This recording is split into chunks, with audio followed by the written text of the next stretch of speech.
bismillahi irrahmani irrahim wa salawatullahi wa salaamuhu ala rasulihi alkarim sayidina muhammadin al amin wa ala alihi wa sahabatihi ajmain asalaamualeykum wa rahmatullahi wa barakatu. seen mbokk Khadim Thiam ma leen di nuyu di leen jaar del seeti tey jii ci suñu ñaareelu jotaay livre bi nga xam ne moom mooy livre blanc te Rawdu Rayaahiin def ko ngir di jubbanti njuumte yi nga xamante ni nemmeeku nañ ko ci livre bi nga xamante ni professeur Iba Der Thiam ak i nattaangoom ñoo ko bindoon tam la ñu nemmeeku ci ay njuumte yi nga xamante ni dafa concerné Cheikh Ahmadou Bamba Khadim Rasoul ak Mouridiya. Rawdu Rayaahiin nag doon ko jéem a jubbanti démb ñu ngi woon ci commencement livre bi kaddu Cheikh Mouhamadul Mountakha yim ci yëkkati ak préface bi kaddu Cheikh Ahmadul Badawi ak kaddu waa Rawdu Rayaahiin ba tey ñu ngi ci ubbiteg livre gi rek tey jii nag kaddu yi nga xamante ni waa comité scientifique bi doon liggéey ci livre bi ñoo ko yëkkati ngir di leeral lu leen tax a jóg ak ci ban méthode la ñuy liggéeyee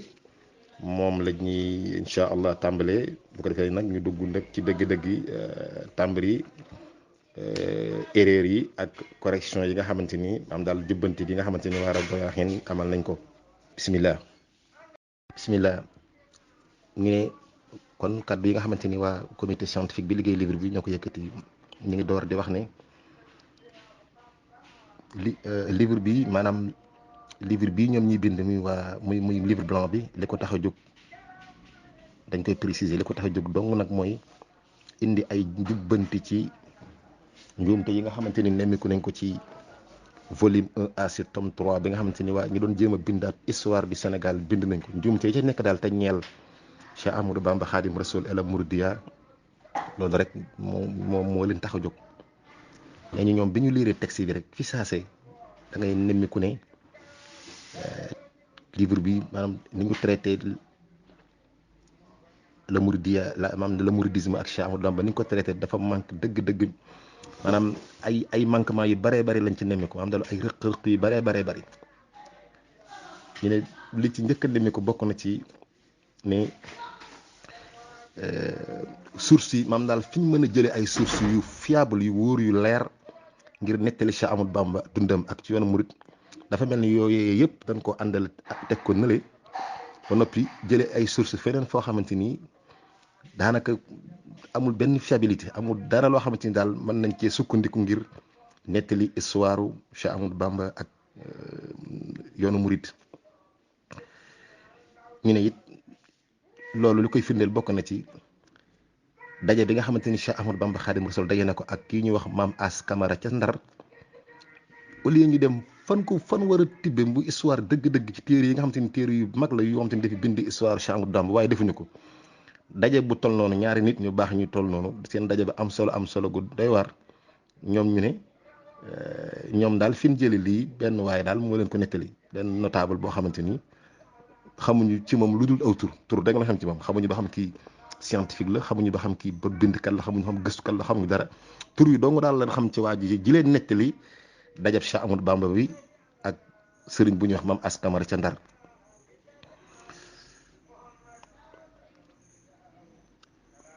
wala it nee ñu ci biir livre yi am na ci yenn mbir yu nga xamante ni gars yi ñoom dañ koy bind di ko wax te duñ la wax fan lañ jël source bi nga xam ne bu boobaa loolu lu naqaree vérifier lay doon dëgg daal mbir mi boo ko seetee dafay mel ni ñu yoroon seen big ak feuille rek mel ni kuy bind théâtre kuy imaginer di bind rek mel ni kuy bind film loolu la lay ndural dëgg ñu ne it ñaareel rëq-rëq bi ñu ci seetlu ko mooy liggéey bi daal amul benn méthodologie tegul ci xam-xam te it sax am na ci njuumte yu rëy yoo xamante ni bu fekkoon ne biñ bindee livre bi rek avant ñu koy tasaare liiraat ko rek yooyu njuumte du leen dal parce que ay njuumte yu terre à terre bokk na ci le fait que ñu naan soxna Jaara Buso moo njëkk a nekk soxna su njëkk Maam Mor Anta Sali maanaam daal aawam te loolu ku ne xam nañu dëgg wala ñu ne Maam Balla Aysa Mbàkke ñi présenté ko ci même texte bi ñu ne Maam Balla Aysa Mbàkke bii yoon ñu ne sët la ci Maam Maaram Mbàkke bii yoon ñu ne mooy taaw Maam Maaram Mbàkke ci même texte bi tudd nañ Maam Balla Aysa tudd ko fenn ne kii sët la ci Maam Maaram Mbàkke tuddal ko feneen ne kii doom la ci Maam Maaram Mbàkke ñu ne loolu bu fekkoon amoon na li ñu wax benn relecture xam daal liiraat livre bi liiraat ko bala nga koo génne erreur yu yomb yu terre à terre yooyu du leen dal. kon nag ba tey erreur yu terre à terre bokk na ci ñu ne maam Cheikh Anta Mbacké moom moo mag maam Thierno Birahim alors que loolu vraiment demul noonu contraire bi moo am maam Thierno Birahim moo mag maam Cheikh Anta Mbacké. ñu ne daal booy dee lire livre bi yow da ngay sentir carrément ne ñi doon bind lii moom leneen moo leen taxawoon a jóg xanaa waaye du bind histoire Cheikh Ahmadou Bamba ak ci Mouridiya ci bind mu leer moo xam te ni dafay tegu ci dëgg tegu ci xam-xam daal dafa mel leneen nekkoon seen yitte ndaxte bind l'histoire Cheikh Ahmadou Bamba loolu lu mën a nekk la ndax ay contemporain ay bindkat yoo xamante ni ñu am xam-xam lañ jëlee ci am ay sources yu wér bindoon nañ ci Cheikh Ahmadou Bamba lu doy sëkk bàyyi fi kon nag bind histoire Cheikh Ahmadou Bamba Xaadimu Rasuul ba noppi négligé bind yooyee bokk na ci lu mel ni Irwan Nadim bu Cheikh Mouhamadul Amin Diop Dagana wala Minanul Baay Xadim bu Serigne Bassirou Mbacké bind l'histoire Cheikh Ahmadou Bamba ba noppi négligé ñaari livre yooyu moom mooy wane ne ñii ñoom liñ doon def xawma lu mu doon mais vraiment lu leer ak xam-xam taxul leen mën a jóg te it bokk na ci li leen gën a naqari ñoom waa Radoreex ñu ne ñi doon bind livre histoire Sénégal ñi ko doon bind maanaam non seulement ñaari livre yooyu jëluñu ko mais dafa mel ni naqaral murid yi ak naqaral àddina bi yëpp moo tax amul benn exemple wala benn source boo xamante ni ci ñaari livre yooyu lañ ko jëlee mais feneen lañ jëlee foo xamante ni fiable leerul tegul ci xam-xam tegul ci ak maanute nee ñu nag erreur yi nga xamante ni nemmeeku nañ ko ci volume bi mu concerné Cheikh Ahmadou Bamba Khadim Rasoul ak Mouridiya nee na loolu toll na ci lu tolloog 84 erreur maanaam juróom-ñetti fukk ak ñeent yoo xamante ni ay erreur la nemmeeku nañ ko ci livre boobu yi ñu ne nag erreur yi bokk na ci lu ñuy wax anachronisme mooy jaawale ay date lu xew 1902 nga ne lii 1905 la xewoon lu xew 2020 nga ne lii 2025 la xewoon ñu ne loolu dafa bari luñ ko amal ci livre bi lu ñeel Cheikh Ahmadou Bamba ak Mouridiya bokk na ci des incohérences mooy tax na tanaaxud la ko arab di wax xanaa mooy wax léegi bala nga yàgg nga weddi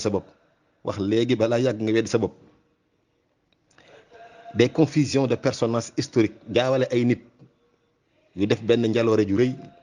comme ñu ne sëñ Adama Gueye moo def lii ñu tudd sëñ Adama Gueye ñu tudd sëñ Balla Coro wala Mam Maram moo def lii wala ñu tudd Mam Maram ñu tudd sëñ Balla Issa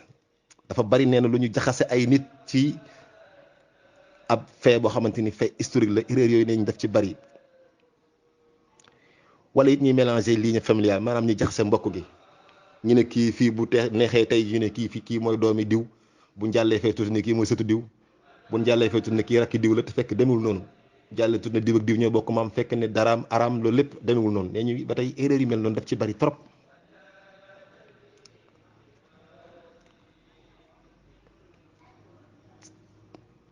ñi te it bokk na ci erreur yi bari yuñ ci nemmeeku mooy jël waxi jàmbur moom la ko keneen diw moo waxoon li ñu jël ko jël jox jooje moom la ko keneen nee erreur yi mel noonu bari na ci lool. ñu ne ba tey bind l'histoire du Sénégal bu passé muy suñ histoire ñun ñëpp ñu bokk ko loolu de volonté bu rafet la lu am solo la lool waaye nag bañ koy def war nañoo xam ne am na ci yenn erreur yu nga xamante ni erreur yu rëy yu kenn mënta baale mën naa jur benn réeroo ci askan wi mën naa yàq jàmm ji nga xamante ni moom la sénégalais yi nekkee erreur yu mag a mag yoo xamante ni daanaka da ngay bind ci dundu jàmbur ak di dund ci ay jëfam ba noppi di ko teg ci ay nattale ak ay dendale ak ay à peu près rawatina nag ñu teg ko ci jëmm ju mel ni Cheikh Ahmadou Bamba Khadimu Rasul nga xam ne kooku moom dafa marqué temps ni mu marqué jamonoom néewaa la nga gis ku ko marqué jamonoom ci kaw suuf mu def jaloore yu rëy ci Sénégal gi ñu bokk ko ñun ñëpp muy histoire commune noonu ñu koy traité bu nga xamante ni daanaka ak à peu près la ak nattale loolu war nañoo xam ne mën naa lu mën a jur sax coow la livre blanc bii nag ñu bind li mu bëgg rek mooy leeral ak jubbanti nekkul di werante nekkul di xuloo li mu bëgg daal mooy delloowaat dëgg-dëgg histoire bi na mu demee yenn yi nga xamante ni ay njuumte la ñi jubbanti ko ba mu tegewaat ci yoon wi yi nga xamante ni histoire bi ñuy waa livre bi doon jéem a bind am na sax yoo xamante ni am na ci waaye dañ cee rax lu ci bokkul baa ñu wàññi ci lu ci bokkul ba tey yooyu ñu jubbanti ko ba nga xamante ni ëllëg si biir suñu doom yi ñëw ak suñu sët yi di leen jox histoire bi nga xamante ni mooy histoire bi nekk dëgg te méngoo ak suñu cosaan te it nekk dëgg moom la suñuy maam réalisé moom moo xewoon Sénégal dëgg histoire bi rawatina lu ñeel dundu Cheikh Ahmadou Bamba Khadim Rasoul ak ci Mouridiya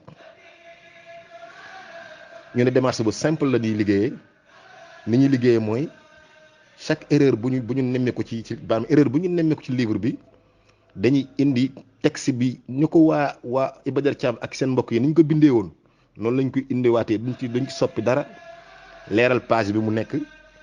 leeral ligne bi mu nekk noonu lañ ko indee ba noppi daal di nag indi ak jubbanti ci suuf nag buñ ko indee ba noppi dañuy wax nag ne leeral nag ne demewul noonu nii ak nii la demee nii ak lii la demee ñu ne erreur yi dañ ko classé selon leur degré de gravité maanaam lu am solo ngi nii nee ñu erreur yi niñ ko bu ñuy indi benn erreur bu nga xam te ni waa Iba Der Thiam ak i mbokkam dañ ko def nee ñu dañuy def ba ay étoile ci kaw bu dee buñ defal ñetti étoile mooy wane ne boobu moom erreur bu garaaw a garaaw bu dee buñ def ñaari étoile ñuy wane ne erreur bu yem bu nekk digg bi bu dee benn étoile ñu xam ne bii erreur bu ndaw la waaye nee ñu ba tey erreur boobu ñetti étoile ak boobu ñaari étoile ak boobu benn ceem erreur yëpp dafa laaj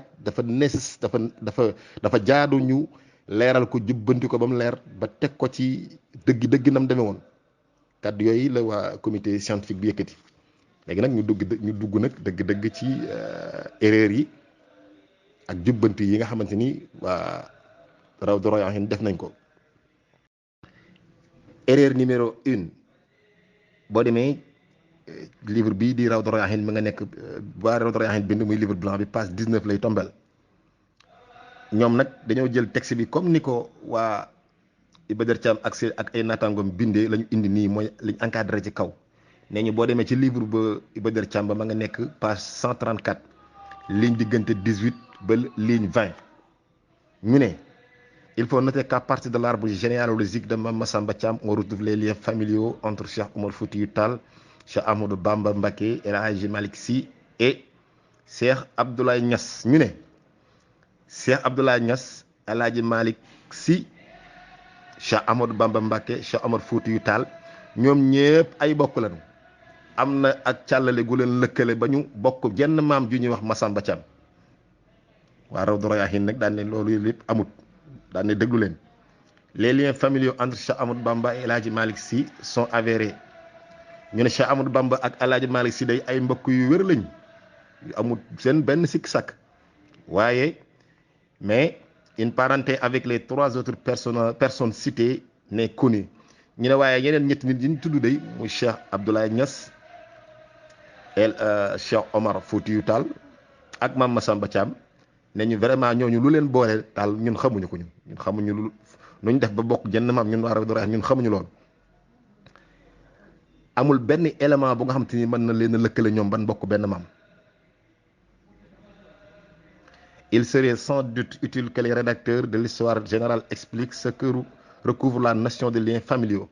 ñu ne nag ñun ñoom kon waroon nañoo leeral ñoom luñ jublu ci liens familiaux ñoom ñi bind lii war nañoo leeral luñ jublu ci liens familiaux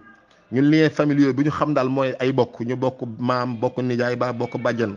waaye daal li tax ñu utiliser ko fii ci diggante bi ñoom jaaxal na leen parce que ñoom nee xamuñu El Hadji Cheikh Abdoulaye Niass, Cheikh Omar Foutiyou Tall ak Mame Massamba Thiam ak Cheikh Ahmadou Bamba lu leen boole. ñu ne en effet ce que l'on sait de Cheikh Ahmadou Bamba n'est pas un descendant de Mame Massamba Thiam ñu ne lu ñu xam ci Cheikh Ahmadou Bamba Khadimou Rassoul daal mësta am fenn maam ngi tudd Massamba Thiam. ñu ne it aucun lien familial direct n'est plus établi entre Cheikh Ahmadou Bamba, Serigne Abdoulaye Niass d'une part, Cheikh Ahmadou Bamba et El Hadji Omar Foutiyou Tall de l'autre part. ñu ne ñun de xamuñu fenn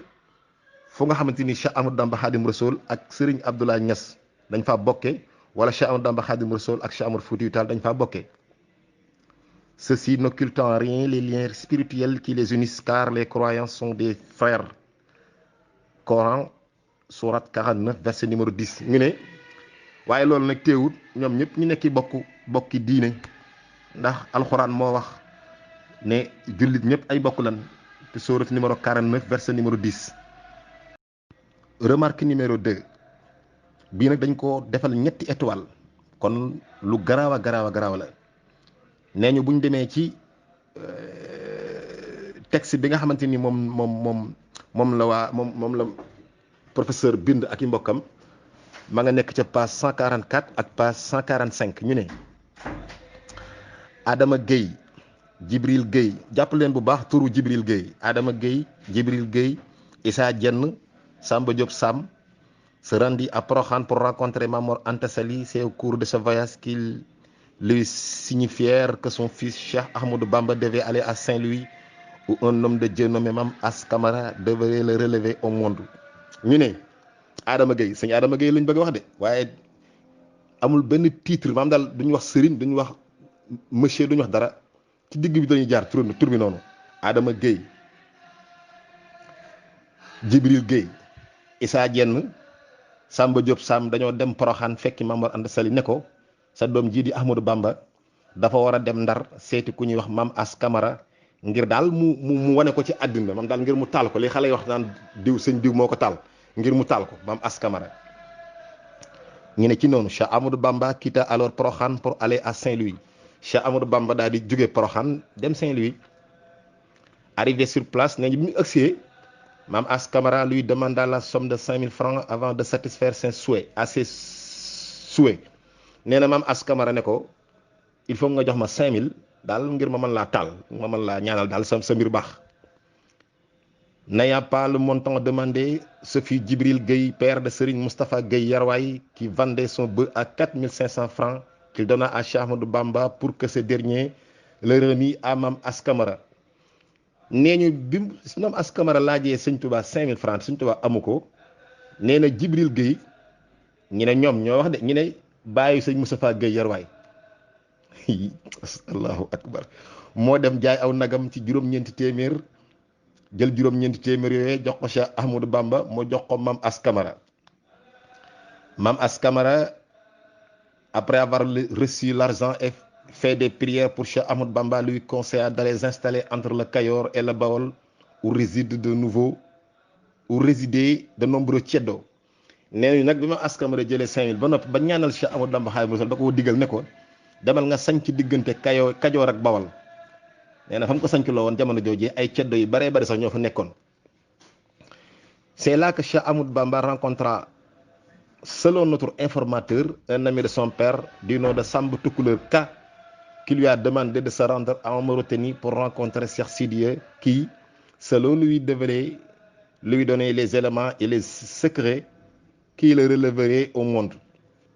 ñu ne ci bërëb boobee Mame As Camara sañc loo woon Sëñ Tuubaa fa la Sëñ Tuubaa dajeeg genn góor gu ñuy wax Samba Tukulóor Ka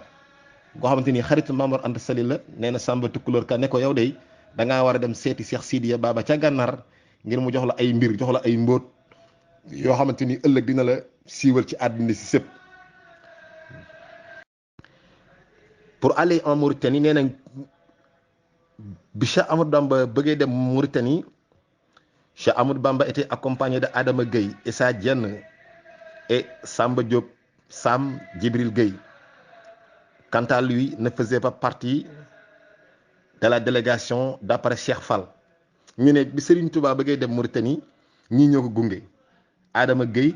sëñ Adama Gueye la ñu wax de ak Cheikh Issa Diène waaye ñoom ci digg bi la ñuy jaar Issa Diène ak Samba Diop Sam ñu ne waaye Djibril Gueye moom miñ ne moom ñoom ñi ki ñu tuddee bàyyi si Moustapha Gueye waaye mi Djibril Gueye ñu ne bi yoon moom demul woon bokkul woon ci délégation ba. nee ñu nag xibaar yi yépp ki leen ko jox mi ngi tudd Cheikh Fall yenn waa ji ñu wax Cheikh Fall la dëkk ca Saint-Louis moo leen doon nettali histoire bii. Arrivé en Mauritanie, Cheikh Sidiye expliqua à Cheikh Ahmadou Bamba que Mame As Camara lui avait donné tout ce dont il avait besoin et que ce n'était pas la peine de faire le déplacement sur Mauritanie. nee ñu ñoom Cheikh Fall ne leen bi Serigne Touba eggee Gànnaar de ba gis Cheikh Sidiye da ko ne yow de jërul woon ngay ñëw ndax Mame As Camara ba nga dajal ca Ndar daanaka defaroon na sa mbir lépp loo ajoo woon joxoon na la ko. De retour à Saint-Louis, Mame Ass Camara demanda à Cheikh Ahmadou Bamba et ses compagnons de lui remettre chacun en ce qui le concernait exactement ce qu'il avait donné à Cheikh Sidia. Ils s'exécutèrent. déggatil ñu ne bi ñu dëppee bi ñu jógee Saint-Louis bi ñu jógee Mauritanie jaar Saint-Louis Mame Ass Camara da leen a woo ne leen yéen ñi ñëpp yow Serigne Touba ak ñi nga àndal ku nekk lu toll ni la nga jox Cheikh Sidia jox ma lu ni toll ba ngeen demee gànnaar la ngeen jox Cheikh Sidia joxaat leen ma lu ni mel. nee na ñoom ñëpp daal di jëf loolu fi saase. Ce fut sur ces entrefaits que Mame Ass Camara annonça à Cheikh Ahmadou Bamba qu'il allait rester longtemps sans voir son père. C'est ce qui expliquerait son voyage au Gabon. ñu ne booba nag Serigne Mame Ass Camara ne leen yow de Serigne Touba di nga toog jamono bu yàgg doo gis sa baay sa waajuru góor daal di nga toog jamono yàgg doo ko gis ñoom ñu ne loolu sax moom mooy li expliqué. Sëñ Tuubaa ñu yóbbu ko Gabon mu toog lu yàgg gisul Mame Mor Anta Sali bàyyi leen foofu xel bu baax a baax ñoom nee nañu Mame Ass Camara waxam joojee mu waxoon Sëñ Tuubaa ne ko di nga toog lu yàgg doo gis sa wajuru góor ñoom nee nañu wax joojee moom la yàlla dëggal ba ñu yóbbu Sëñ Tuubaa Gabon mu toog lu yàgg gisul Mame Mor Anta Sali bàyyi leen foofu xel. Cheikh Ahmadou Bamba fit donc acte d'allégeance à Mame Ass Camara et chaque année il lui rendait visite muni d'un addiya qui lui remettait. Il y a une année où son addiya était composé de 5000 francs et une valise de vêtements ñu ne Cheikh Ahmadou Bamba nag foofu la daal di jébbaloo ci Mame Ass Camara mu doon sëriñam da nee na at mu ne Sëñ Tuubaa daan dem di yóbbul addiya Mame Ass Camara nee na am na ci at moo xam ne addiya ji sax junni la ak walisu yére yu baree bari lii la waa kii bind waa Iba Der Thiam ak ñoom doon liggéeyandool ñoom lii lañ bind waa Rawdu Rayaahiin soppi wuñ ci virgule léegi nag ñoom ñi ngi ñëw rectifier ñoom njuumte yu rëy yi ñu ci wax waa Rawdu Rayaahiin ñëw ñoom ne li gaa yi nettali ci passage bii ñuy waxee histoire Mame Ass Camara ak Sëñ Tuubaa nee ñu lépp dara du ci dëgg dara lépp ay dafa mel ni ay gént la ak ku yor sa xalima rek di bind ab théâtre dara du ci dëgg ay invention la yoo xamante ni mosu ñoo gis sax invention yu ni mel ñu ne l'une des preuves en ce qui en est que ñu ne li koy firndeel bokk na ci ñu ne ñoo demoon Poroxaar ngir seeti Mame Mor Anta Sali mu ñi lim ñooñu sëñ Adama Gueye sëñ Issa Diène nag sëñ Jibril Gueye moom nee ñu ñooñu ñépp ca ginnaaw maam daal Mame Mor Anta Sali jóge na Poroxaan lu yàgg ñu ba Sëñ Tuubaa nekk mag door a xamante ak ñoom ñenn ñi ma nga xamante ñoom Patar ñenn ñi nga xamante ñoom Mbàkke Kajoor te sax bi Mame Mor Anta Sali di nekk Saalum am da di nekk Poroxaan booba Serigne Touba mi ngi ay atam ñi ngi toll ci diggante fukki at ba fukki at ak juróom-ñaar jamono ji Serigne Touba amee 11 ba 17 ans instant boobee la Mame Mor Anta Sali nekk Poroxaan ñu ne nit ñi ñu tudd ci diggante boobu bokk na ci sëñ Massamba Diop Sam ak Serigne Adama Gueye ñooñu génération Cheikh Ahmadou Bamba la kon nag logique gul ñu ne ñoom ñoo jiital Cheikh Ahmadou Bamba yóbbu ko ba Poroxaan naan ko Mame Mor Anta Sali sa doom ji yóbbu ko mu dem seeti diw ak diw mel ni Serigne Adama Gueye ak Cheikh Issa Diène ñoom moroomu Mame Mor Anta Sali lañ ñoom ak Serigne Touba wala mat nañ ko bàyyi ba di jàpp ci loxoom di ko yóbbu naan ko ba yóbbu ci Mame Mor Anta Sali naan ko na Serigne Touba dem fii ak fii alors que ñoom booba bi sëñ bi Mame Mor Anta Sali nekk Porokhane ñoom ñëpp ay gone lañ seen at ñu ngi nekk ay at yu néew a néew ndax ñoom ay génération lañ ñu ne bokk na ci li gën a firndeel caaxaan yi ñii di wax mooy 5000 bi ñu ne Mame Ass Camara da koo laaj Serigne Touba 5000 te yooyu jamono junniy dërëmu nguur du te yooyu jamono non nee na lii ay caaxaan gënu koo doon ay caaxaan bokk na ci texte bi ñu ne erreur bi gën a rëy nag bokk na ci ñu ne ku ñuy wax Jibril Gueye mooy bàyyu sëñ Moustapha Gueye waaye alors que demewul noonu sëñ Moustapha Gueye waaye bàyyam mi ngi tuddoon Serigne Mababou Gueye ñu ne it nañu leeral dafa jaadu ñu leeral it ne Cheikh Ahmadou Bamba Khadimu Rasuul daje na ak Mame Ass Camara moom mu ñuy wax waaye loolu bi muy am fekk na Mame Mor Anta Sali faatu bi mu faatoo ba noppi lan daje ñoom ñaar te Mame Mor Anta Sali jóge na Porokhane lu yàgg ba mat 10 ans door a faatu ñu ne it li ñu waxoon ne maam As Camara da ko waxoon sëñ Tuubaa ne ko di nga toog lu yàgg doo gis sa baay ñu ne loolu moo waral tukki bi ci Gabon nee na loolu ay caaxaan gënu koo dooni caaxaan Maam Mor Anta Sali nelaw na lu yàgg sëñ Tuubaa door a dem Gabon. li ñu ne woon nag maam As Camara waxoon sëñ Tuubaa ne ko di nga toog lu yàgg doo gis sa wajuru góor loola waraloon ñu yóbbu sëñ Tuubaa Gabon nee na loolu ay caaxaan gënu koo dooni caaxaan. sëñ Tuubaa nelaw na ba am 14 Maam Mor Anta Sali nelaw na ba mu am 14 ans ñuy door sëñ Tuubaa door a dem Gabon Maam Mor Anta Sali mi ngi nelaw nee ñu mois de décembre 1881 ñu yóbbu Cheikh Amadou Bamba Gabon en 1895 fukki at ak ñeent dox ci diggante boobu. ñu ne kon nag li gars yi wax fii non am tegul ci benn fondement demul tegul ci dara histoire laaleewul ak li am dëgg-dëgg li teg si waxit ñu ne sëñ Tuubaa dafa jébbalu ci maam As Camara nee ñu loolu du dëgg daje nañ ñoom ñaar waaye sëñ Tuubaa dafa yeeslu ci moom wird xaadr la yeeslu ci moom waaye jébbalu ci moom. Enfin, les éléments mentionnés dans ce passage du livre sont autant plus sujets à caution que la source appelée notre informateur n'est qu'un seutre Cheikh Fall notable Saint-Louis interviewé par Ibrahima Faye ñu ne li gën a saf xorom ci yëf yi nag mooy li ñuy wax fii lépp ci diggante maam As Camara ak sëñ Tuubaa mu doon histoire boo xam ne comme gént ñoom nee ñu ki leen ko nettali daal jenn waa ju ñuy wax Cheikh Fall la ab notable la ca Saint-Louis la dëkk ki ko doon interviewé sax mooy Ibrahima Faye. Remarque numéro 3 livre bi nga xam te ni moom la Iba Der bind ak i mbokkam boo demee ca page 166 ligne 14 ba ligne 16 ñu ne certains membres de la famille de Cheikh Ahmadou Bamba et ses adeptes viennent de sa propre famille Crochet Xaalima Jaxate Kala. C'est le cas de Serigne Mbaye Jaxate Cheikh Abdou Lahad Mbacké et Serigne Saliou ak ñeneen ñu ne daal yenn yenn njabootu Sëriñ Tuubaa gi ak yenn ci ay taalibeem dañoo bokk jugéendoo ci benn famille kenn ku ñuy wax Xaalima Jaxate Kala ñu ne ñooñu bokk na ci ku mel ni Serigne Mbaye Jaxate Cheikh Abdou Lahad Mbacké ak Serigne Saliou Mbacké ñu ne loolu nag la gaa yi bind léegi nag waa Rawdu Rayaahiin ñëw di leeral waa Rawdu Rayaahiin ne Cheikh Abdou Lahad Mbacké et Serigne Saliou Mbacké ont des liens de parenté lointains avec Xaalima Jaxate Kala mais l'on ne saurait écrire qu'ils viennent de sa propre famille ñu ne Serigne Abdou Lahad ak Serigne Saliou day ak kii ñuy wax Serigne Xaalima Jaxate Kala am nañu bokkoo gu sori sax waaye lu ñu bind ne Serigne Saliou ak Serigne Abdou Lahad ci famille Xaalima Jaxate Kala la bàyyeekoo loolu day mel ni Xaalim moo leen yilifoon wala moo nekkoon seen maam ba moo jur seen baay directement seen yaay directement wala seen nijaay wala mu jur leen déedéet am nañu bokk waaye ñoom ni ñu ko waxee ne ay ci famille ci njabootu Xaalima Jaxate Kala lañ bokkoon nee na demewut noonu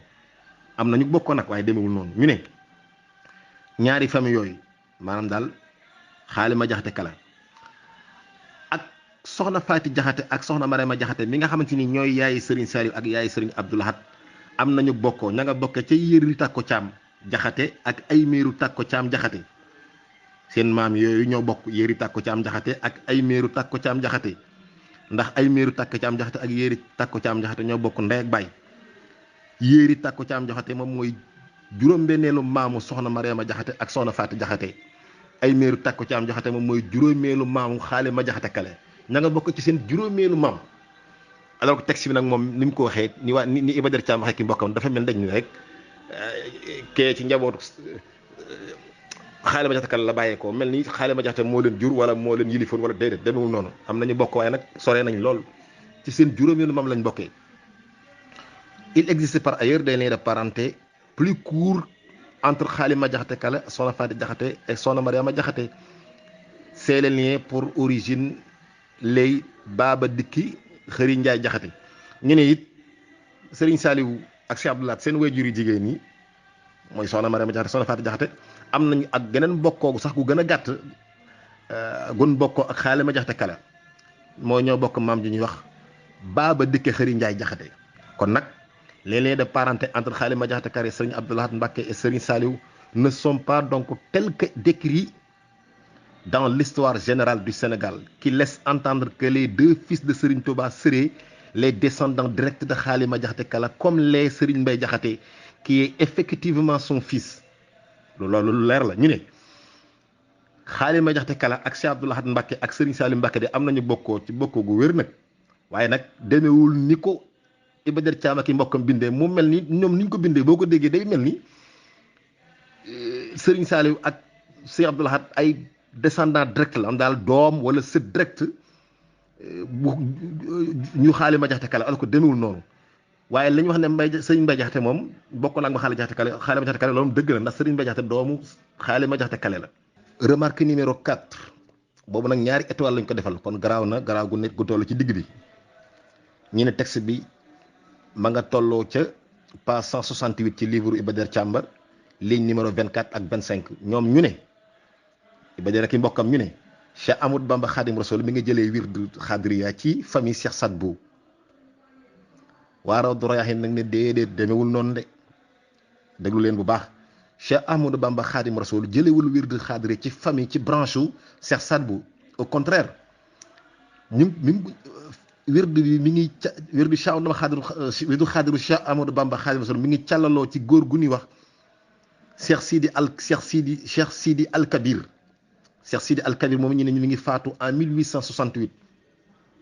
Cheikh Sidi Al Kabir moo nekkoon na dongab Cheikh Sidi Al Muxtar Al Kunti Cheikh Sidi Al Muxtar Al Kunti mi ngi faatu en 1811 bi bàyyam faatoo Cheikh Sidi Al Kabir bi kooku faatoo Cheikh Sidi Al Kabir moom dem jébbalu ca doom ja di Cheikh Sidi Mouhamed moom mi ngi faatu en 1826 Serigne Samba Tukulóor Ka moom moo jële wirdu woowee ca Cheikh Sidiya Al Kabir muy Cheikh Sidi Al Kabir mu mag mu ñu waxoon ki njëkk a wax ca la Serigne Samba Tukulóor Ka jële wirdu woowee Cheikh Samba Tukulóor Ka daal di jox wirdi ay ñum bari ñoom jamonoonteel bokk na ci kenn koo xamante ni cousin la ñu koy wax Mam Mor Anta Sali Cheikh Ahmadou Bamba Khadim Rasoul mi ngi jëlee wirdu xaadir ci waajuram wu góor wu ñuy wax Mam Mor Anta Sali te ñii nag ñoom waa Rawdu Rayaahiin li ñu wax nii lépp ñu ngi ko sukkandikoo ci téere boobu nga xam ne Cheikh Mouhamadul Bachir moo ko bind ñu koy wax Minanul Baaxil Xadim Cheikh Mouhamadul Bachir mi ngi fay wax ne c'est alors écrit-il qu'il prit le wird déjà adopté par ses parents mu ne Cheikh Mouhamadul Bachir mooy wax de mu ne Cheikh Ahmadou Bamba mi ngi jëlee wird bi nga xamante ni wird xadar la mi ngi ko jëlee ci ay wajuram ñoom ñi nga xamante ni ñoom it ñu ngi ko jëlee ci ku ñuy wax Samba Tukulóor Ka mu nekkoon cousin wu Mam Mor Anta Sali cousin la woon waaye daanaka ñoo tolloo woon ay at foofee la Mam Mor Anta Sali jëlee wirdu xaadir ci Serigne Samba Tukulóor Ka ba noppi jox ko doom ji ñu wax Cheikh Ahmadou Bamba Khadim Rasoul. remarque numéro 5 ñu defal ko ñaari étoile kon garaaw na ba toll ci diggante bi ba digg doomu garaaw gi daal garaaw gu digg doomu texte bi Iba Der ak i mbokkam bind ma nga toll ci page 187 ligne 9 ba ligne 19 ñu ne Cheikh Ahmadou Bamba mi sos yoonu murid day doomu bàjjan la ci El Hadji Malick Sy ndaxte góor gu ñuy wax Mam Maaram Mbàkke mooy seen maam ñoom ñaar Mam Maaram Mbàkke moomee amoon na ñetti doom Amadou Farimata Cerno Farimata ak Ibra Farimata mu ne Amadou Farimata moo jur Mati Mbàkke jur Ousmane Sy jur Alaaji Malick Sy Cerno Farimata amoon na doom ji ñuy wax Mamballa Isa Buri moo jur Mamor Anta Sali moo jur Serigne Touba Ibra Farimata moom moo jur ku ñuy wax Xëri Mbàkke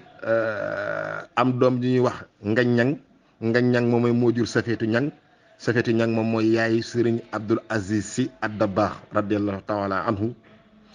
ñu ne ñu ngi fàttaliku sax bu baax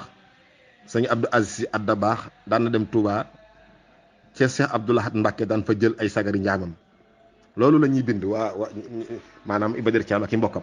waa Rawdu Rayaahiin ne il est nécessaire de préciser une bonne fois pour toutes qu'Ibra Farimata n'a jamais existé ñu ne léegi dafa jaadu ñu leeral une bonne fois pour toutes